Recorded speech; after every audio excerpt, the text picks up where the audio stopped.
And welcome back to CPAC Now America Uncanceled. We just loved being at Club 45 here in Florida, and we got some really difficult questions from the audience. I mean, these people know what's going on, right. And they weren't going to take any spins as answers. No. So watch right now as you hear the Q&A at Club 45. I'm sure we haven't covered every topic, but we want to take some questions. Does anybody have... Where's Hunter? Where's Hunter? He's in the painting. bathtub. He's painting. You know exactly what he's taxes on. The only thing about Hunter's paintings is you can take it to the bank that he won't pay taxes on the proceeds of the paintings. We'll find out who the real artist is in those proceedings, so more to come. Yes, ma'am. Yeah. Oh, wait, we'll bring you over. Oh, wait, there's a microphone. I don't know whose water this is. I'm gonna steal some. You look like you can project. You're going to be just fine. It's like a therapy session. This is going to be a lot of fun.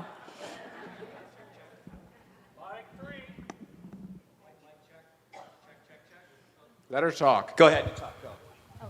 I just want to say that I agree with you about Pelosi and Schumer and so forth, but what are we going to do about Kevin McCarthy and Mitch O'Connell? I think on a lot of these questions, I think that's going to be a very interesting election.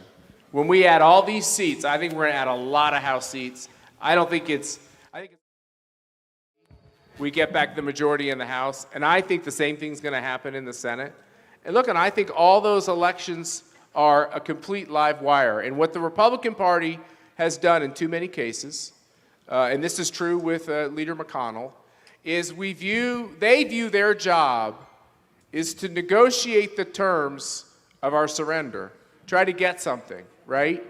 And what I would simply say on this whole Joe Manchin, Kristen Sinema thing is those two politicians are doing what they're doing on keeping the filibuster and on not voting for the $3.5 trillion because of the people in their states. Not because of our leadership, but because of the people in their states. So I would say if you know anybody in Arizona or West Virginia, tell them to keep the pressure on because it's working. And we've got great patriots like Jim Jordan, Steve Scalise, Elise Stefanik. I want to make sure Liz Cheney goes home. That is critical. She's been the biggest disappointment. The day she wanted to use the president and try to be friendly with the president, and then she betrayed the president, that was actually a huge, huge disappointment. So Liz has got to go. Matt and Mercedes, over to your left, right here. We don't look to our left. We don't do that. The loony left. How are you, sir? How are you guys doing today? Good, how are you? So I went to Boston this last weekend and decided to walk through the Boston Commons. Oh, we have a video. That's what happens when you do this.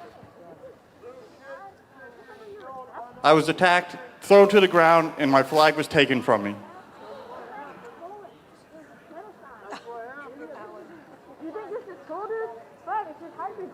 Were you okay? Yeah, I'm fine. I bounce well. So what is the Boston Commons? Yeah, why were you in Boston anyways? My girlfriend brought me there to get beat up. Girlfriend, what's going on? They were having a protest against Columbus Day. Thank you for and they going. hated the flag that much. Right. Thank you for going. You know, Christopher Columbus, when I was young, we were taught that he was a courageous person that proved to the world that you could take to the high seas, not go over the edge of the world, right? There was a new land that Europe hadn't discovered, and he brought his Christian faith to this part of the world, and you should read about him. Because just like the cancel culturalists do with all of us, they contort and they destroy. Go back and read about his life. He lived an amazing life. And Italian Americans are very proud of Christopher Columbus. And the mere fact that these radical leftists would tear down statues is an outrage. And I'll tell you something, we were both at the White House when the president accepted his nomination, and we were very concerned about our safety, which is when Senator Rand Paul got attacked, between Black Lives Matter and Antifa, where they've been burning down cities, and what we have seen in these cities like Minneapolis that are defunding the police and taking away the needed resources we need. I know there's a police officer back there. We thank you all for what you do to protect our communities. We back the blue, and we have to continue to speak up for our police men and women. Matt and Mercedes, we have a young man here, Palm Beach County Schools, public school, Seminole Ridge, who went to school this week, had a Trump flag on his possession, and was suspended, sent home for 3 days. His name is Colton, and you talked about defending and protecting our children. This is censorship in the school, and Colton just wanted to stand up and say he would do it all over again. Thank you, Colton.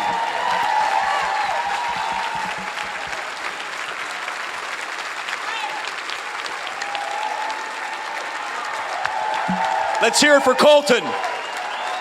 Let's hear it for Colton. Hey, Colton. Remember we talked about the warrior generation? You're the warrior. Matt and Mercedes, to your right. Now to your right. Good evening. Okay, good evening. Not to be a downer, but we know that the main election, there was fraud. And so how do we have confidence even in these midterms right now to vote and to, ensure that it's going to be okay? Well, we don't do it, but, we don't give up. But at the same time, it's Yeah. like there is no 2020. There is no 2024 if they continue. Thank you. This is right, but let me just tell you, this is why the both of us are so pugnacious on this idea of fraud and illegal voting. There are some shows you get on, if you bring this up, they don't like it. They don't want to bring it up. We must continue to demonstrate and to not back down that we're aware of this orchestrated effort to put illegal, mostly mail-in ballots, but that's not all it was, into these boxes. And we are aware and on them in several of these states about other atrocities. We have to talk about this every day. Every Republican who tells the president or tells people that this is a topic that is bad for us is wrong. Because that's what these socialists want. They want to be able to continue to run the table with illegal voting and with us being too timid to say anything. If we continue to be timid as a country and we don't speak up when we see wrongdoing, we're not going to have anything left. It's time to speak up. And another question here. Hi, I'm not China. I have a question. You have a lot of encourage to fight. I am fight with Dominion. I know that next election, not matter, you don't get rid of Dominion machine. We never win because they control by center, cyber China outside of the country. No, let me just say on machines, you all remember because you're Floridians, although a lot of you might be new Floridians, the way people are moving here. Hey, Chads, you remember? They act like questioning machines is being undemocratic. Everybody who survived the Florida recount realized that there was a lot of subpar machines. And Republicans and Democrats, this is when they could agree on some things. Doesn't happen anymore. They all knew that that was a mistake, and they got rid of the machines. And we might be in that same situation today. What I'm more concerned about the machines than anything else is who controls all of the codes? Who knew what was happening? When our cities were bipartisan, there was less problems with those types of things. Now that these major cities, these 5 or 6 cities where the kind of the focus of the illegal voting occurred, they're run by socialists now. Over Maybe here take to one more? One more. We have one more question. Thank you. The last one's always a doozy. It's going back to the same question, but Two more. this is a little bit more detailed.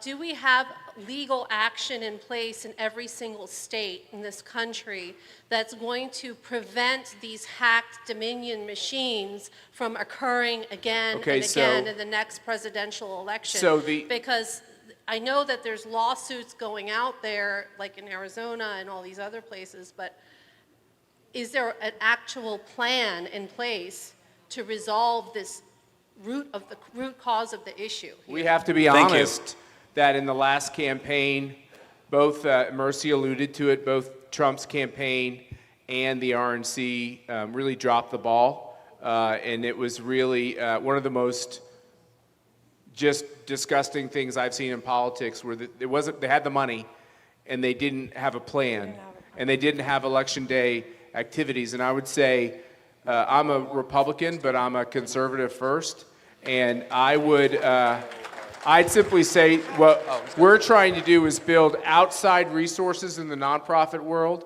and I give great credit to people like Stephen Miller and Matt Whitaker, the former AG, and we are creating America First entities that seemingly seem very well funded. So I think a lot of activities are now going to happen outside the party, and I think that's what we need to do as a country and as a movement. We have one more quick one here, folks. Yeah. How about a big hand for Matt and Mercedes before our last question, folks?